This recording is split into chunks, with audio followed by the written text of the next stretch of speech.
तहरीक इंसाफ ने अपना जलसा एक बार फिर मनसूख कर दिया है। वजूहात क्या हैं? क्या वाकई उन्होंने कानून को फॉलो किया है या फिर इसके पीछे कोई नई कहानी है? ये कहानी जानने के लिए मैं रिजवान रजी साहब से इल्तमास करूंगा कि सर, अब 8 सितंबर को जलसे की इजाज़त मिली है, तो क्या देख रहे हैं, चौथी बार भी हम यू टर्न लेंगे या फिर नहीं?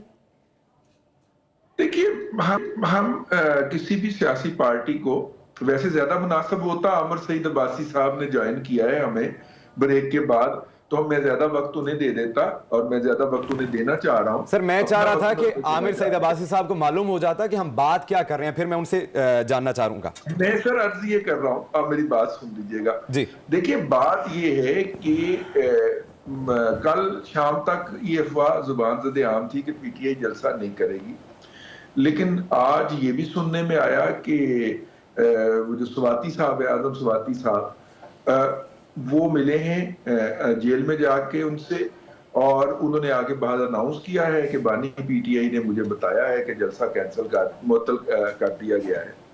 और साथ ही इंतजामिया ने बड़े अच्छे बच्चे की तरह उन्हें 8 सितंबर की इजाजतनामा और परवाना उनके हाथ में दे दिया। अच्छा, उस दिन जिस दिन बानी पीटीआई की ना हमशीरा उनसे मिल पाई, ना उनके वकला मिल पाए, उस दिन 8 बजे से 9 बजे के दरमियान पुरसरार तौर पे स्वाति साहब की मुलाकात करवा दी जाती है। ये बात मुझे समझ नहीं आ रही, हजम नहीं हो रही, और वो फिर बाहर आके ये अनाउंसमेंट भी कर देते हैं। तो बहुत सारी चीजें सोचो विचार की मुतकाजी है, इसीलिए मैं चाह रहा हूं कि आमिर अब्बासी साहब जो है वो हमारी रहनुमाई। ठीक है रिजवान साहब। आमिर सईद अब्बासी साहब, क्या ये मुलाकात हुई है, वाकई हुई है कि स्वाति साहब चेयरमैन तहरीक इंसाफ से मिले हैं, उसके बाद ये फैसला किया गया? देखिए, ये बात तो दुरुस्त है, क्योंकि इस मौके के ऊपर बैरिस्टर गौहर भी मौजूद थे और उनके साथ आज़म स्वाति थे, और उन्होंने अलसो भी ये अनाउंस कर दिया कि जो बानी पीटीआई हैं उनकी हदायत पर यह जलसा मुलतवी किया गया है। उसमें उन्होंने कहा कि बहुत सी उनको इन्फॉर्मेशन भी दी गई थी कि शायद कुछ शर्ंगेज़ी भी हो सकती है, कुछ ऐसी एक्टिविटीज़ हो सकती हैं जिससे इस पुरअमन जो जलसा है इसका जो यहाँ पे गैदरिंग्स हैं इसमें कोई ख़राबी हो सकती है। सो वसी तर कौमी मफाद में उन्होंने कहा कि वो इसको कर रहे हैं। बहरहाल इसमें मेरा ये ख़्याल है कि उन्होंने एक अच्छे तरीके से इस मामले को अगर आगे लेकर गए हैं, 8 सितंबर की तारीख मुकर्रर की गई तो बिल्कुल दुरुस्त है, क्योंकि आज इस्लामाबाद में कुछ हालात नॉर्मल नहीं थे, क्योंकि मजहबी जमातों ने भी आज प्रोटेस्ट की कॉल दे रखी थी। क्रिकेट की भी जो है यहाँ पर एक्टिविटीज़ चल रही हैं, जो टीम है, क्रिकेट टीम है, वो भी वहाँ पर मौजूद है।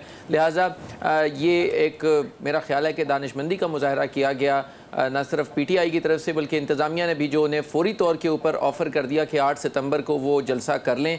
बहरहाल देखें, 1 साल से ज़्यादा अरसा हो चुका है, तहरीक इंसाफ रिक्वेस्ट कर रही है कि वो पुरअमन एहतजाज या पुरअमन जलसा करना चाहती हैं, उन्हें जलसे की इजाज़त नहीं दी जा रही। इसमें पीटीआई के अंदरूनी भी बहुत से प्रॉब्लम्स मौजूद हैं, इसमें कोई शक नहीं है कि जो इस वक्त की क़यादत है वो बहुत एग्रेसिव नहीं है, वो बहुत डिफेंसिव है।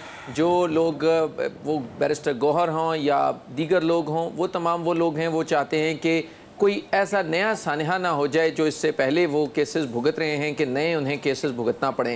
लेकिन दूसरी तरफ जो बहुत एग्रेसिव उनके एक रुकन हैं शेर अफजल मरवत, वो भी आज जब एग्रेसिव हुए तो वो भी अरेस्ट हो गए। तो इस सारी सूरत हाल में शायद उन्हें भी समझ आ चुकी है कि इस सूरत हाल में किसी भी सूरत वो रियासत के साथ ना टकरा सकते हैं, ना वो रियासत मुखालिफ जा सकते हैं। और दूसरी तरफ क्योंकि बहुत से लोग इस वक्त पीटीआई में ऐसे भी हैं जो पावर में हैं, वो खैबर पख्तूनख्वा हो या मरकज़ हो, उनके पास बहुत से ओहदे आ चुके हैं। अब वो एग्रेसिवनेस भी नहीं है जो इससे पहले पीटीआई की क़यादत में होती थी। सो इसमें क्योंकि पीटीआई के अंदर बहुत सख्त उनके ऊपर इल्ज़ामात भी आ रहे हैं, बातें भी हो रही हैं कि जो पीटीआई की क़यादत है वो नहीं खुलकर जो है अब्बासी साहब, ऐसा ही है।